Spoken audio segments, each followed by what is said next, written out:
नमस्कार दोस्तों, स्वागत है आपका सिंकोरी एजुकेशन यूट्यूब चैनल पर। मेरा नाम है अजय शर्मा और आज हम यहाँ पे बात करने वाले हैं जो स्पेयर पढ़ा हमने, गोला पढ़ा, उसका इंट्रोडक्शन मैंने लिया था, उसके सारे एग्जाम्पल्स को डिस्कस करने वाले हैं। प्रीवियस क्लास में मैंने आपको पूरा इंट्रोडक्शन दिया है, क्या यहाँ पे उसका टीएसए होता है, क्या उसका सीएसए होता है, यहाँ पे अर्ध गोले की बात करें, हेमी स्पेयर की बात करें, उसके क्या फॉर्मूलाज होते हैं, आयतन की बात करी, वॉल्यूम ऑफ स्पेयर की बात करी, तो वो सारी चीज़ें मैंने आपको डिस्कस करी है। आप जाके प्रीवियस क्लास को एक बार चेक कर लें और यहाँ पे जल्दी से जाके चैनल को सब्सक्राइब कर दें और इस क्लास को लाइक कर दें। तो मिलते हैं दोस्तों अभी फटाफट से इसके साथ कि यहाँ पे क्वेश्चंस क्या क्या हैं उसको देखते हैं बिना टाइम वेस्ट किए। तो चलिए एग्जाम्पल्स देखिएगा। सबसे पहला एग्जाम्पल आपके पास है, सारे एग्जाम्पल्स को कवर करवा रहा हूँ जो आपके यहाँ पे सिलेबस के अंदर है। शंकु वाला पार्ट जो है, कोण वाला पार्ट आपका रिड्यूस हो गया है, वो 16.3 वाला पार्ट आपका नहीं है, सीधा हम 16.4 करेंगे एग्जाम्पल्स के बाद। ठीक है, तो चलिए राजस्थान बोर्ड में जो भी आपको दिक्कत, कोई भी दिक्कत नहीं आने वाली है। एक एक स्टेप अगर आप करते जाएंगे तो आपको कोई भी प्रॉब्लम नहीं होगी। फिर भी अगर आपको कोई प्रॉब्लम हो तो फटाफट से जाएं, टेलीग्राम का यहाँ पे लिंक दिया होगा नीचे डिस्क्रिप्शन में, वो भी आप जाके ज्वाइन कर सकते हैं। वहाँ पे आपकी कोई भी प्रॉब्लम है वो बता सकते हैं। चलिए यहाँ पे find the surface area of sphere of radius 7 centimetre, 7 centimetre त्रिज्या के गोले का पृष्ठीय क्षेत्रफल ज्ञात कीजिए। बहुत आसान क्वेश्चन। सबसे पहले आपको ऐसे क्वेश्चंस आ जाते हैं एक मार्क्स के अंदर, उसके लिए आपको फॉर्मूलाज पता होना बहुत इंपॉर्टेंट है, सूत्र पता होना चाहिए आपको। अगर आपको सूत्र नहीं पता तो फिर आप ऐसे क्वेश्चन नहीं कर सकते। सीधा यहाँ पे किस पे बेस्ड है, ये सूत्र पे बेस्ड है। अब आपको पता होना चाहिए यहाँ पे कि 7 सेंटीमीटर की त्रिज्या का पृष्ठीय क्षेत्रफल आपको दिया हुआ, पृष्ठीय क्षेत्रफल ज्ञात करना है और आपको रेडियस कितना दे रखा है, 7 सेंटीमीटर दे रखा है। दोस्तों कैसे सॉल्व करेंगे देखिएगा। आपको पता है सरफेस एरिया ऑफ स्फीयर क्या होता है। देखिए अब टोटल सरफेस एरिया जो होता है, इसका पृष्ठीय क्षेत्रफल होता है, वो क्या होता है, 4 पाई आर स्क्वायर होता है। क्या होता है, 4 पाई आर स्क्वायर होता है। आपको ये निकालना है। आर की वैल्यू आपको 7 दे रखी है, क्या हो जाएगा 4 इंटू 22/7 इंटू 7 इंटू 7, तो 7 से 7 कैंसिल हो गया, 88 इंटू 7 आ जाएगा, क्योंकि 4 2 8, 4 2 8 आ जाएगा। तो 7 8 से कितना हो गया यहाँ पे 56, 5 चला गया, 7 8 से 56, 56 और 5 कितना हो गया 61, तो 616 सेंटीमीटर स्क्वायर क्या हो गया आपका यहाँ पे पृष्ठीय क्षेत्रफल हो गया गोले का। सीधा फॉर्मूला अप्लाई किया 4 पाई आर स्क्वायर। लास्ट क्लास में मैंने आपको बताया था कि कैसे यहाँ पे इसको 4 पाई आर स्क्वायर को सॉल्व करते, क्यों 4 पाई स्क्वायर बोला जाता है, कैसे आया फॉर्मूला, वो बात करी थी कि फॉर्मूला जो है उसको आपको वो याद होना बहुत इंपॉर्टेंट है, तभी ऐसे क्वेश्चंस को आप क्रैक कर सकते हैं। स्क्रीनशॉट ले लो इसका, फिर आगे बढ़ते हैं। तो यहाँ पे दोस्तों आपने इसका स्क्रीनशॉट ले लिया होगा। बहुत ही यहाँ पे सिंपल सा क्वेश्चन था, डायरेक्ट फॉर्मूला अप्लाई किया, क्वेश्चन सॉल्व हो गया। बढ़ते हैं आगे नेक्स्ट एग्जांपल की तरफ। अगला जो क्वेश्चन है आपका सेकंड नंबर का एग्जांपल जो है उसको सॉल्व करेंगे। देखिएगा क्वेश्चन को पढ़िएगा। द रेडियस ऑफ हेमिस्फीयर आपको दे रखा है 3.5 सेंटीमीटर और आगे आपको बोला गया find its volume and total surface area. एक अर्धगोले की त्रिज्या आपको 3.5 सेंटीमीटर दे रखी है, इसका आयतन व संपूर्ण पृष्ठीय क्षेत्रफल आपको बताना है। ऐसे क्वेश्चन को कैसे किया जाता है जल्दी से देखिएगा। बात हो रही है यहाँ पे किसकी, अर्धगोले की बात हो रही है। यहाँ पे बात करूँ तो हेमिस्फीयर की बात हो रही है। तो अगर आपको हेमिस्फीयर का कॉन्सेप्ट नहीं पता तो फिर आप इस क्वेश्चन को नहीं कर पाएंगे। देखो सबसे इंपॉर्टेंट चीज क्या है सरफेस एरिया इन वॉल्यूम के अंदर, आपको क्या पता होना चाहिए, आपको सारी चीजें इस तरीके से पता हो कि आपको सारे फॉर्मूलाज एक तो सबसे अच्छे से आते हो, सारे टिप्स पे हो किसका क्या फॉर्मूला होता है और फिर हमें क्या फाइंड करना है और क्या नहीं, उस क्वेश्चन को कैसे हम अटेम्प्ट करेंगे, क्या यहाँ पे हमारा जो है उसका तरीका होगा स्टेप बाय स्टेप करने का। ठीक है, तो चलिए यहाँ पे क्या क्या गिवन है हमें। हेमिस्फीयर का आपको देखो हेमिस्फीयर क्या होता है, ये हाफ पार्ट होता है। इसे मैंने बताया भी था आपको इंट्रोडक्शन क्लास के अंदर। हेमिस्फीयर की बात हो रही है यहाँ पे, या आपने डोम देखा हो जिस तरीके से मंदिर के ऊपर होता है ऐसा गोला सा बना हुआ, वो सारा क्या पार्ट है हमारा, हेमिस्फीयर वाला पार्ट है। तो अर्धगोले की त्रिज्या आपको दे रखी कितनी, आर बराबर कितना दे रखा है, आर बराबर आपको दे रखा है 3.5 सेंटीमीटर और आपको बोला गया आयतन निकालना है इसका। तो वॉल्यूम ऑफ हेमिस्फीयर क्या होता है दोस्तों, वॉल्यूम ऑफ हेमिस्फीयर का फॉर्मूला आपको आना चाहिए, तभी आप इस क्वेश्चन को कर पाएंगे। तो वॉल्यूम ऑफ हेमिस्फीयर होता है दोस्तों 2/3 पाई आर क्यूब। क्या होता है 2/3 pi r cube, 4/3 pi r cube का आधा कर दो क्या हो जाएगा 2/3 पाई आर क्यूब हो जाएगा। तो वॉल्यूम निकाल लेते हैं इसका, आर हमें पता है, तो 2/3 इंटू पाई कितना हो गया 22/7, आर है हमारा कितना 3.5। ठीक है, 3.5 का क्या हो जाएगा क्यूब हो जाएगा। सॉल्व करेंगे इसको, क्या आ जाएगा 2/3 इंटू 22/7 इंटू 3.5 इंटू 3.5 इंटू 3.5। ठीक है, अब यहां से आप क्या करेंगे दोस्तों, सीधा आप क्या करेंगे इस पॉइंट को हटा देंगे, क्या आ जाएगा नीचे 10 हो जाएगा, यहाँ पे भी 10 हो जाएगा। देखो इजी करने के लिए हमें क्या करना पड़ेगा, इस तरीके से आप सॉल्व कर सकते हैं। सीधा पॉइंट हटाओ 10 10 10 लिख दो, आसान हो जाएगा। 7 5 से क्या हो जाएगा 35। अब यहाँ पे देखेंगे 35/10 है, 35/10 है, इससे कैंसिल आउट हो रहा है क्या, कौन कौन सा पार्ट कैंसिल हो रहा है देख लीजिए। 5 1 जा 5 और 5 2 जा क्या हो जाएगा 10 हो जाएगा। 5 7 जा 35 और 5 2 जा 10, 5 7 जा 35 और 5 2 जा 10, 7/2 आप इसको लिख सकते हो। अब देखो क्या क्या पार्ट बचा उसको लिख लो, 2/3 इंटू 22। अब देखो यहाँ पे 5 से ये कट हो ही गया था, तो इंटू क्या आ जाएगा 1/2 आगे देखो यहाँ पे क्या आया, इंटू 7/2 इंटू 7/2। कैलकुलेशन इंपॉर्टेंट है, कैसे करेंगे, 2 से 2 कैंसिल आउट हो गया, और क्या क्या पार्ट कैंसिल हो रहा है, और कोई भी पार्ट कैंसिल नहीं हो रहा है। यहाँ से ये कैंसिल हो रहा है, कितना आ जाएगा, 2 से ये कितना आ गया, 11 आ गया। ऊपर कौन सा पार्ट बचा, केवल आपका ऊपर वाला पार्ट बचा, 11 इंटू क्या आ जाएगा, 7 इंटू 7, ठीक है। और डिवाइड में क्या है, यहाँ पे सीधा पार्ट यहाँ पे क्या आ गया हमारा, 2 और क्या है, 3 है, तो यहाँ पे 2 और 3 को लिख दिया आपने, 2 3 से कितना हो गया, 6 हो गया। अब देखिए यहाँ पे 77 इंटू 7 हो गया, और डिवाइड किससे कर दिया, 6 के साथ, और यहाँ पे 7 7 से कितना हो गया, 49 4, 7 7 जा 49, 49 में 4 कितना हो गया, यहाँ पे 53 हो गया, 539 डिवाइडेड बाई 6। इसको अगर आप सॉल्व करेंगे तो कितना आ जाएगा दोस्तों, 6 8 जा कितना आ गया, 48, और यहाँ पे 5 बचा, 6 8 जा 48 के बाद क्या आएगा, यहाँ पे 6 9 जा कितना हो गया हमारा, 6 9 जा कितना हो गया, 54। तो देखिए यहाँ पे 54 आ गया, तो यहाँ पे 9 लिख दिया आपने, फिर कितना बचा, 5 बच गया, तो यहाँ पे आप 89 लिखेंगे, 6 8 जा 48, 2 बचा, 6 3 जा 18, तो 89.83 के आसपास आपका क्या हो जाएगा, आंसर आ जाएगा दोस्तों। आप इसको आसानी से इसको समझ सकते हैं, इजीली आपको समझ में आ जाएगा। अब यहाँ पे क्या वॉल्यूम है, तो वॉल्यूम के लिए कौन सा हमारा यूनिट होगा, सेंटीमीटर है, तो सेंटीमीटर क्या हो जाएगा, सेंटीमीटर क्या हो जाएगा, सेंटीमीटर क्यूब हो जाएगा दोस्तों। इस तरीके से हम क्वेश्चन को सॉल्व करते हैं। स्क्रीनशॉट ले लो वॉल्यूम वाले पार्ट का, आगे बात करेंगे संपूर्ण पृष्ठीय क्षेत्रफल की। तो यहाँ पे आपने इसका स्क्रीनशॉट ले लिया होगा दोस्तों। अब बात करेंगे यहाँ पे संपूर्ण पृष्ठीय क्षेत्रफल की। जो हमारा हेमिस्फीयर होता है उसका संपूर्ण पृष्ठीय क्षेत्रफल क्या होता है, उसको भी डिस्कस कर लेते हैं। संपूर्ण पृष्ठीय क्षेत्रफल को डिस्कस कर लेते हैं कि यहाँ पे TSA ऑफ हेमिस्फीयर क्या होता है, total surface area of hemisphere का फॉर्मूला भी आपको पता होना चाहिए, तभी आप क्वेश्चन को कर सकते हैं आगे। वो होता है हमारा कितना, 3πr²। क्या होता है, 3πr² होता है। तो इसको सॉल्व कैसे करेंगे, 3 इंटू 22/7 इंटू आर कितना है हमारा, 3.5 इंटू 3.5 है, ठीक है। तो 3.5 इंटू 3.5 यहाँ पे हो गया, ये पॉइंट हटाया नीचे 10 आ गया, पॉइंट हटाया नीचे 10 आ गया, 5 7 जा कितना होता है 35, 5 2 जा 10। मैंने कहा हमेशा इस तरीके से सॉल्व कर लो, कोई भी प्रॉब्लम नहीं होगी। 2 11 जा हो गया, यहाँ पे 7 से 7 कैंसिल हो गया। देखो कितना आसान हो जाता है कैलकुलेशन करना है जब हम इसको और सिंप्लीफाई कर देते हैं और इजी तरीके से उसको लिख देते हैं। 3 इंटू 11 आ गया, 7 से 7 कैंसिल हो गया। अब देखो यहाँ पे क्या क्या बचा हमारा, यहाँ से बचा 7/2, ठीक है, और यहाँ से क्या बचा 11, तो 11 इंटू 7, और ये क्या हो जाएगा डिवाइड बाई 2। इसको सॉल्व करेंगे तो कितना आ जाएगा, 77 इंटू 3, और ये डिवाइड बाई क्या हो जाएगा 2। अगर इसको और सॉल्व करेंगे तो कितना आ जाएगा, 3 7 जा कितना हो गया 21, 2 गया, 3 7 जा 21 और 2 कितना हो गया दोस्तों, यहाँ पे 23 हो गया। तो 231 डिवाइडेड बाई 2 आ गया। तो इसको अगर सॉल्व करेंगे तो आएगा 2 1 जा 2, 2 1 जा 2, 1 गया, 2 5 जा 10, और क्या आ जाएगा 115 पॉइंट, यहाँ पे क्या बच जाएगा वापस से 5, 2 5 जा 10, तो 115.5 सेंटीमीटर स्क्वायर क्या आ जाएगा, इसका टोटल सरफेस एरिया आ जाएगा। इसका पूरा का पूरा संपूर्ण पृष्ठीय क्षेत्रफल आपको मिल जाएगा। इस तरीके से क्वेश्चन को सॉल्व किया जाता है। स्क्रीनशॉट ले लो इसका, फिर आगे बढ़ते हैं।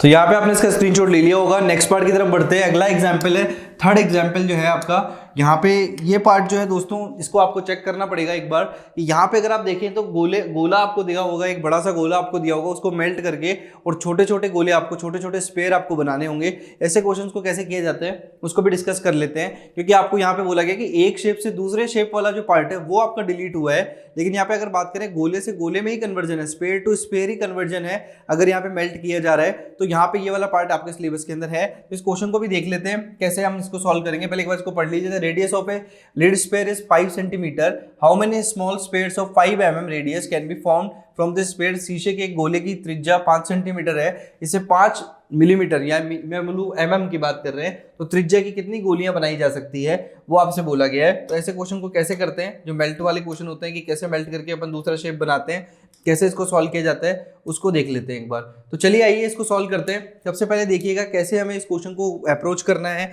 किस तरीके से यहाँ पे इसको सॉल्व करोगे। देखिए अगर किसी भी चीज़ को अगर आप एक स्पेयर से, बड़े वाले स्पेयर से छोटे वाले स्पेयर्स में आप उसको कन्वर्ट कर रहे हैं, मेल्ट करके आप उसको क्या कर रहे हैं, दूसरे गोले आप बना रहे हैं, तो उस केस में आपको किसकी जरूरत पड़ेगी दोस्तों, वॉल्यूम ऑफ स्पेयर की। किसकी जरूरत पड़ेगी, वॉल्यूम ऑफ स्पेयर आपको पता होना चाहिए। वॉल्यूम ऑफ स्पेयर क्या होता है, आपको पता है वॉल्यूम ऑफ स्पेयर क्या होता है, 4/3 πr³। क्या होता है, 4/3 πr³ होता है।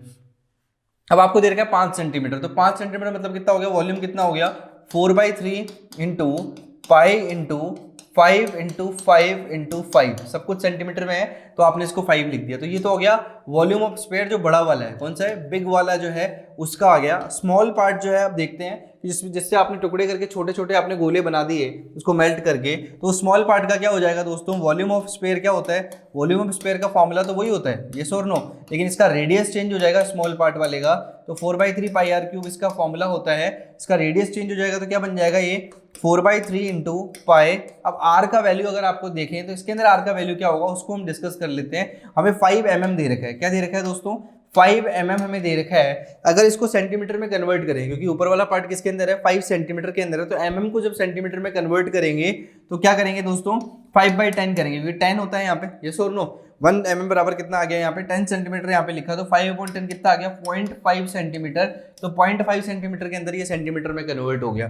कन्वर्जन आपको पता होना चाहिए mm से सेंटीमीटर का, तो यहाँ पे आप लिखेंगे कितना 0.5 इंटू 0.5 इंटू 0.5 आप लिख देंगे। अब दोनों का जब वॉल्यूम आ गया, बड़े वाले का भी वॉल्यूम आ गया, छोटे वाले का भी वॉल्यूम आ गया, तो अगर आपको नंबर ऑफ जो कितनी आप उससे कितना फॉर्म कर सकते हैं उस पूरे के पूरे बड़े वाले स्पेयर से, बड़े वाले शीशे की गोली जो है उससे आप कितनी छोटी छोटी जो है वो स्पेयर या गोलियां बना सकते हैं। अगर आपको नंबर ऑफ निकालना हो कि नंबर ऑफ क्या पूछा गया आपसे बोला गया कि can be form from this sphere, आपको पूछा गया हाउ मेनी स्मॉल स्पेयर्स, तो नंबर ऑफ स्मॉल स्पेयर अगर आपको निकालने हो तो क्या होगा दोस्तों, आपको दोनों को क्या करना पड़ेगा, डिवाइड करना पड़ेगा। तो ये बड़ा वाला वॉल्यूम ऑफ स्पेयर की बात करेंगे वो हो गया हमारा 4/3 इंटू क्या आ जाएगा, सीधा सीधा 4/3 इंटू क्या आ जाएगा पाई, और यहाँ पे क्या आएगा 5 इंटू 5 इंटू 5, ठीक है, और इसकी यूनिट क्या होगी हमारी सेंटीमीटर क्यूब, यहाँ पे भी क्या होगी यूनिट सेंटीमीटर क्यूब होगी। देखिए मैंने इसको पाई को सॉल्व नहीं किया, इस पूरी को सॉल्व नहीं किया, क्योंकि मुझे पता था कि मुझे क्या करना आगे जाके डिवाइड करना है, तो आप इसको इसी फॉर्म में रहने दें, इस वाले पार्ट को भी इसी फॉर्म में रहने दें, तो 4/3 इंटू पाई क्या आ जाएगा आपका इंटू 0.5 इंटू 0.5 इंटू 0.5। अब आप देखिएगा पाई से पाई कैंसिल आउट हो गया, 4/3 से 4/3 कैंसिल आउट हो गया। अब आप देखेंगे तो 5 जो है यहाँ पे अगर इसको सॉल्व करें तो यहाँ से देखो 10 10 और 10, तो ऊपर किससे मल्टीप्लाई कर दो आप 1000 से मल्टीप्लाई कर दो, और बाकी सारे के सारे पांचों के ये जो 5 5 5 है सारे कैंसिल आउट हो जाएंगे, तो आपका क्या बचेगा केवल 1000 गोलियां या 1000 स्पेयर आप उससे बना सकते हैं। तो नंबर ऑफ स्मॉल स्पेयर कितने आ गए 1000 आ गए। अगर 5 सेंटीमीटर की रेडियस के हिसाब से 5 सेंटीमीटर की रेडियस का जो गोला है उससे कितनी चीजें बना सकते हैं आप बना सकते हैं 1000 गोलियां बना सकते हैं छोटी छोटी, जिनकी यहाँ पे रेडियस कितनी होगी 0.5 सेंटीमीटर होगी। तो उम्मीद करता हूँ ये पूरा क्वेश्चन आपको समझ में आया होगा। जल्दी से इसका भी स्क्रीनशॉट ले लो फिर आगे बढ़ते हैं। तो यहाँ पे आपने इसका स्क्रीनशॉट ले लिया होगा दोस्तों। अब बढ़ते हैं आगे। नेक्स्ट क्वेश्चन है आपका फोर्थ वाला क्वेश्चन जो है, फोर्थ एग्जाम्पल क्या है उसको देख लीजिए, ऐसे क्वेश्चन कैसे किए जाते हैं आपको आसानी से समझना है इस बात को। तो surface area of A ball is 1386 centimetre square, find the radius of ball. आपसे रेडियस पूछी गई है। एक गेंद के पृष्ठ का क्षेत्रफल आपको 1386 वर्ग सेंटीमीटर दिया हुआ है, तो गेंद की त्रिज्या ज्ञात कीजिए, ऐसा क्वेश्चन आपको दिया हुआ है। तो ऐसे क्वेश्चन को कैसे करते हैं, देखिए आपको इन्फॉर्मेशन जो भी गिवन है पहले उस इन्फॉर्मेशन को आप राइट डाउन कर लीजिए, जिससे आपको हर एक चीज क्लियर हो जाए, ठीक है। तो आप देखेंगे यहाँ पे क्या हो रहा है, आपको दिया हुआ है यहाँ पे 1386 आपको दिया हुआ है। अब आप लिखते जाइए क्या क्या चीजें आपके पास गिवन है। तो सरफेस एरिया ऑफ बॉल कितना दिया हुआ है, अगर आप बात करें एरिया जो है वो क्या होता है हमारा, एरिया ऑफ बॉल क्या होता है, एरिया किससे लिखते हैं हम, सीधा सीधा बताओ। सरफेस एरिया ऑफ बॉल क्या हो गया हमारा 4πr² होता है, यस और नो। अब यहाँ पे वो कितना दे रखा है आपको 4πr² जो है वो किसके इक्वल दे रखा है 1386 सेंटीमीटर स्क्वायर के इक्वल दे रखा है। अब 4/5 को ले जाएंगे उधर तो कितना आ जाएगा, यहाँ पे देखें आप 1386 और डिवाइडेड बाय कितना आ जाएगा 22 इंटू 7, और यहाँ पे डिवाइड में क्या आ जाएगा आपका 4 वाला पार्ट आ जाएगा। आप 22 को इससे सॉल्व करेंगे तो आ जाएगा 22 अपने पास आएगा 22, अगर 6 करेंगे तो ये आया हमारे पास 132, और अगर आगे बात करें इसके अंदर तो कितना बचा हमारे पास 6 बचा, तो कितना आ गया 22 3 66 आ गया, ठीक है। सीधा 22 की टेबल 63 टाइम्स ही चला गया। उसके बाद इसको हम सॉल्व करेंगे तो कितना आएगा 7 3 21 2 आ गया, 7 6 कितना हो गया 42, और 42 और 2 कितना हो गया दोस्तों 44 हो गया। और डिवाइड किससे करना है आपको, सीधा सीधा 4 से डिवाइड करना है। तो इसको डिवाइड करेंगे तो कितना आएगा 4 1 जा 4 4 1 जा 4 0, और 4 2 जा 8, और 4 5 जा क्या हो जाएगा 20 हो जाएगा। तो क्या आ गया हमारे पास 110.25 आ गया। जो इन्फॉर्मेशन थी उसको हमने लिख लिया। अब क्या आया हमारे पास r² इक्वल टू ये आ गया, तो r इक्वल टू क्या आ जाएगा दोस्तों हमारे पास 110.25 आ जाएगा। अब ऐसे हम अप्रोक्सीमेट कैसे निकालें इसका वो आप देखिएगा। अगर आप बात करें 105 को अगर 105 से मल्टीप्लाई करेंगे तो क्या बन जाएगा आपका 110 और क्या बन जाएगा 25 बन जाएगा। इसकी शॉर्ट ट्रिक भी है 5 5 25 10 से नेक्स्ट वाले को अगर मल्टीप्लाई करेंगे तो 10 इंटू 11 कितना हो गया, 110 हो गया। तो सीधा आप मल्टीप्लाई भी कर सकते हैं। तो अगर यहाँ पे पॉइंट लगा हुआ है तो आप इस पॉइंट को हटाएंगे तो अंदर क्या बचेगा दोस्तों, अंडर रूट के अंदर 100 यहाँ पे डिवाइड में चला जाएगा। तो आप डिवाइड करते हैं किसके साथ, 10 के साथ, जो अंडर रूट से बाहर आ जाएगा। और यहाँ पे आप इसका जो अगर निकालेंगे यहाँ पे अंडर रूट, तो वो कितना आ जाएगा, 105 आ जाएगा। इसको अगर आप सॉल्व करेंगे तो कितना आ जाएगा, 10.5 सेंटीमीटर है। इस तरीके से आप अप्रोक्सीमेट निकाल सकते हैं। इस तरीके से आर का वैल्यू कितना आ गया, 10.5 सेंटीमीटर आ गया। तो आपको क्या दी हुई थी, गेंद की त्रिज्या ज्ञात करनी थी आपको find the radius of ball बतानी थी। तो यहाँ पे रेडियस ऑफ बॉल क्या हो गई, 10.5 सेंटीमीटर हो गई। इसको भी नोट डाउन कर लीजिए, फिर आगे बढ़ते हैं। अब देखते हैं दोस्तों आज की क्लास का जो लास्ट क्वेश्चन है, लास्ट एग्जांपल है, उसको डिस्कस कर लेते हैं। फिर हम यहाँ पे आगे जो है एक्सरसाइज को डिस्कस करेंगे। जो पूरा का पूरा स्पेयर है उसको मैं कवर करवाऊंगा। फटाफट से क्वेश्चन को देखिएगा। ये क्वेश्चन है हमारा, the ratio of surface areas of two sphere is 4:9। तो find the ratio of their surface areas in volumes. दो गोलों के पृष्ठीय क्षेत्रफलों का अनुपात 4:9 है। तो उनके पृष्ठीय क्षेत्रफल एवं आयतनों का अनुपात ज्ञात कीजिए, आपसे ये बोला गया है। तो अब आप इसका क्या करेंगे, पृष्ठीय क्षेत्रफल और आयतन आपको बताना है। तो आप देखिएगा कैसे इसे क्वेश्चन को सॉल्व किया जाता है। फटाफट से देख लो, एक बार चेक कर लो जल्दी से कि यहाँ पे रेशियो का क्वेश्चन वहां पे भी आया था, सिलेंडर में भी, और यहाँ पे भी आया है। तो रेशियो कितना इंपॉर्टेंट रोल प्ले करता है देख लीजिए। हाँ, यहाँ पे आपको क्वेश्चन जरूर वहां पे देखने को मिल जाता है। चलिए, यहाँ पे दो गोलों के पृष्ठीय क्षेत्रफलों का अनुपात 4:9 है। तो पृष्ठीय क्षेत्रफल क्या होते हैं, टोटल सरफेस एरिया क्या होता है, 4πr1 का स्क्वायर और 4πr2 का स्क्वायर। ये क्या होता है, हमारा r1 और r2 दो है, क्योंकि यहाँ पे क्या हो रहा है, 2 स्पेयर दिया हुआ है। वो कितना दिया हुआ है आपको, 4:9 दिया हुआ है, मतलब 4/9 दिया हुआ है। 4π से 4π कैंसिल हो गया, तो क्या आ गया, r1 square upon r2 square क्या आ गया हमारा, 4/9 आ गया। स्क्वायर हटाएंगे तो क्या आ जाएगा दोस्तों, r1 अपॉन r2 का रेशियो कितना आ जाएगा, 2/3 आ जाएगा। क्योंकि जैसे ही आप स्क्वायर हटाएंगे तो क्या आ जाएगा, यहाँ पे √4/9 हो जाएगा, जो क्या बन जाएगा हमारा 2/3 हो जाएगा। क्योंकि 4 का 2 होता है और 9 का क्या हो जाता है, 3 हो जाता है। तो ये हमारा r1 r2 का रेशियो हमें मिल गया। अब आपको कोई कुछ भी पूछा जाए आप बता सकते हैं, उनके पृष्ठीय क्षेत्रफल में आयतनों का अनुपात बताइए। तो पृष्ठीय क्षेत्रफल का अनुपात तो आपको ऑलरेडी दे रखा है, 4/9 दे रखा है, कोई प्रॉब्लम नहीं है। लेकिन अब आपको आयतनों का अनुपात बताना है। तो वॉल्यूम का फॉर्मूला क्या होता है दोस्तों, अगर मैं वॉल्यूम की बात करूं तो वॉल्यूम ऑफ फर्स्ट पेयर क्या होगा हमारा, वॉल्यूम ऑफ फर्स्ट पेयर हो जाएगा 4/3 πr1 का क्यूब, और डिवाइड किसके साथ करेंगे, 4/3 πr2 का क्यूब हो जाएगा। ये और नो, ये दोनों पार्ट कैंसिल आउट हो जाएंगे। अब आपको पता है कि r1 का क्यूब और r2 का क्यूब यहाँ पे आपके पास आ गया। अब आपको पता है r1 और r2 का रेशियो कितना दिया हुआ है, 2/3 दिया हुआ है। तो आप क्या कर देंगे दोस्तों, बेसिकली 2 का क्यूब, और नीचे क्या करेंगे, 3 का भी क्या कर देंगे, क्यूब कर देंगे। तो क्या आ जाएगा, 2 2 जा 4 2 जा 8, 2 को 3 बार मल्टीप्लाई करेंगे, और 3 को भी यहाँ पे क्या करेंगे, 3 3 जा 9, 3 जा कितना हो जाएगा, 27। तो आपका आंसर क्या आ गया, 8:27। अगर आपसे पूछा जाए कि उनके पृष्ठीय क्षेत्रफलों का क्या होगा, तो पृष्ठीय क्षेत्रफल का तो होगा 4:9, और अगर आयतनों का अनुपात पूछा जाएगा तो वो क्या होगा, 8:27 होगा। ये यहाँ पे 7 है दोस्तों, तो 8:27 कैसे आया, मैंने आपको बताया। उन फॉर्मूला यहाँ पे आयतन को अप्लाई किया, यहाँ पे पहले इसको कंपेयर करवाया और r1 r2 की वैल्यू निकाली। किसके साथ कंपेयर करवाया, पृष्ठीय क्षेत्रफल वाले की बात करी मैंने, सरफेस एरिया के रेशियोज को रखा और r1 r2 के अंदर निकाला, और फिर आयतन को सॉल्व किया, वॉल्यूम को सॉल्व किया। तो क्या आ गया, 8:27 आपका आंसर आ गया। इस तरीके से अनुपात के क्वेश्चन को सॉल्व करते हैं। इसका स्क्रीनशॉट ले लीजिए, फिर आगे बढ़ते हैं। तो यहाँ पे आपको ये समझ में आ गया होगा किस तरीके से रेशियोज को हम करते हैं। तो उम्मीद करता हूँ ये पांचों एग्जांपल्स आपको क्लियर हो गए होंगे दोस्तों। आगे वाले नेक्स्ट क्लास के अंदर हम बात करने वाले हैं 16.4 के क्वेश्चंस को सॉल्व करेंगे, जिससे आपका स्पेयर पूरी अच्छी तरीके से गोला वाला पार्ट जो है वो अच्छे से क्लियर हो जाएगा। 2 क्लासेस में इस पे ले चुका हूँ। अगर किसी को कोई भी प्रॉब्लम है तो इंट्रोडक्शन क्लास को जाके एक बार देख लें, किस तरीके से मैंने गोले को डिस्कस किया है, स्पेयर को डिस्कस किया है, एक एक फॉर्मूला मैंने आपको बताया वहाँ पे। ठीक है, तो उम्मीद करता हूँ दोस्तों आपको ये क्लास पसंद आई होगी। अगर ये क्लास पसंद आई तो क्लास को लाइक कर देना, और यहाँ पे क्या करेंगे, चैनल को जाके और सब्सक्राइब कर देना, और अपने दोस्तों के साथ शेयर जरूर करना। मिलते हैं नेक्स्ट क्लास में, तब तक के लिए आप सभी का बहुत बहुत धन्यवाद।